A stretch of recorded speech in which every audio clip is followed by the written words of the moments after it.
Top is a 19-year-old boy who wants to take out a loan of $300,000 to build a factory. The bank manager asks him why he would lend so much money to a 19-year-old, whereupon Top begins to explain the events that have led him to this point. In high school, he liked to play games and owned a lot of rare items that he started selling for real money. This made him quite a fortune, as he was even able to buy a car and spent the money like there was no tomorrow. The school was fawning over him and he even managed to get a girlfriend. He became known as Bad Boy Top because he believes that rules do not apply to him. His parents do not approve of him playing games and want him to focus on high school and not be so wasteful with money. After graduating, he fails in getting into a public university, but he doesn't care about it and continues to play games. Although he spent his money on anything he wanted, Top was good at haggling and always got things with a little extra. Even though he manages to take care of himself, his parents are unhappy because he failed to get into a public university. He says that he got into a private university, which is expensive, but he can take care of the tuition. Later, he overhears his parents complaining about their financial situation, but he cannot help them because his game account has been blocked due to commercial activities and he does not have much savings left. Determined to help his parents, he buys cheap Chinese DVD players with all his remaining savings to resell them. Unfortunately, it did not work out because the supplier sold him faulty equipment and refused to take it back. Seeing that Top has failed, his father advises him to study and prepare for the real world. He gives him money for tuition, but Top refuses. He does not want to admit that his parents are right.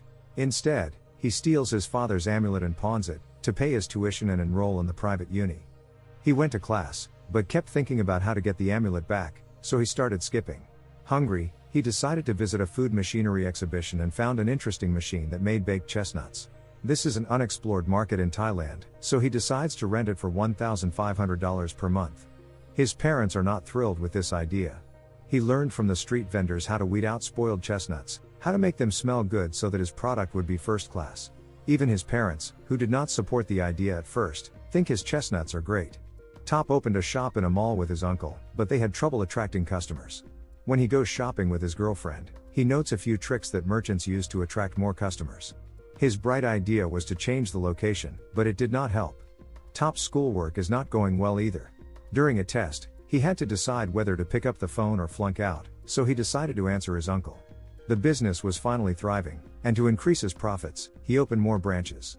His girlfriend heard about him skipping school and begged him to think about his future. She wants him to drop his chestnut idea. To make matters worse, his chestnut machine produced smoke and polluted the mall, so they had to cancel his contract and clean out all the branches. At the same time, his parents tell him that they have to move to China to live with his brother and sister because they are having major financial problems. He tells his mother that he will figure something out, but she remains stubborn. Just as he is about to take a picture for his passport, he bails and tells his parents that he is staying here. Before leaving for China, his father tells him to forget about the chestnuts and finish his studies. Later, Top learns that his house is pledged as collateral and will be seized by the bank. His girlfriend thinks he is cheating on her, but in reality he was so obsessed with his business that he had no time for anything else. He breaks down and apologizes to her. While he is taking her home, she gives him some fried seaweed that she brought from overseas. Top thinks it's delicious and wants to use it as his next business idea. He asks a professor how he can preserve the fried seaweed in a package. The professor tells him that he needs to use a vacuum machine to suck the oxygen out of the package and kill the bacteria. Determined to start his new business, he stops renting his automatic peanut cookers and buys new materials and tools. Unfortunately, his first attempt fails. The fried seaweed always tastes bitter. He sells his electronics to buy more raw seaweed. Although Uncle keeps persuading him to follow his parents to China, he does not give up hope of building a business. During a storm, when Top was on his way back home, Uncle had an accident and had to be hospitalized. That same night, a package of seaweed fell on the ground and rain poured on it. Top continues his experiments without Uncle, but has no luck either, because all the seaweed is bitter. When there is no raw seaweed left, he picks up the last soaked packet from the ground and after frying it, he finds that the texture is perfect and it tastes delicious. Sometimes great things are born by accident. Top visits his uncle in the hospital and gives him a taste of the seaweed. He loves it. They have reclaimed their selling spot at the mall and people are lining up to get some of that seaweed. He is so busy that his mother has to remind him that it's his birthday. When his father calls, he tells his son to study hard and come to China next semester. He reveals that the family is $1.2 million in debt. Top's house is scheduled to be foreclosed by the bank. Thinking that no matter what he does, he will not be able to make that much money, he tries to get back to his studies. He picks up a snack at 7-Eleven, and as he walks away, He realizes that he could sell his product in convenience stores across the country instead of building his own stalls. The next day, Top visits 7-Eleven HQ, where he presents his product to the director. She rejects his proposal because his packaging design is too poor and the price is too high. Once again his girlfriend tries to cheer him up in the face of disappointment, but again it sounds like she does not believe in his success. If he studies, at least he can have a future. She offers to ask her parents to support him financially, but he refuses. The next day, Top asks a local designer to create packaging for his product. After repackaging, he brings it back to the office once again to show it to the director. But she is very busy that day and keeps him waiting. Finally, he gives up and leaves his snacks with a security guard. Then he calls his mother to tell her he is coming to China. Some office workers grab a package from the guard, and luckily his product is loved by the 7-Eleven employees. The office invites Top to a meeting with the directors. At the meeting, the director praises him for making a delicious snack. She adds that he has to produce 72,000 packs for 6,000 stores to become a partner. In addition, his factory will be inspected for sanitary concerns. He agrees to the requirements and comes to a bank. It turns out that he is applying for a loan of $300,000 to finance his new factory. The bank manager congratulates him for making it this far, but he rejects Top's proposal after learning that he is only 19 years old, his family has large debts, and his house will soon be auctioned off.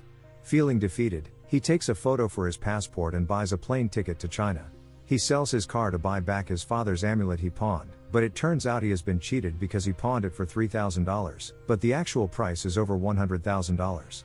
At gunpoint, the clerk scares him off.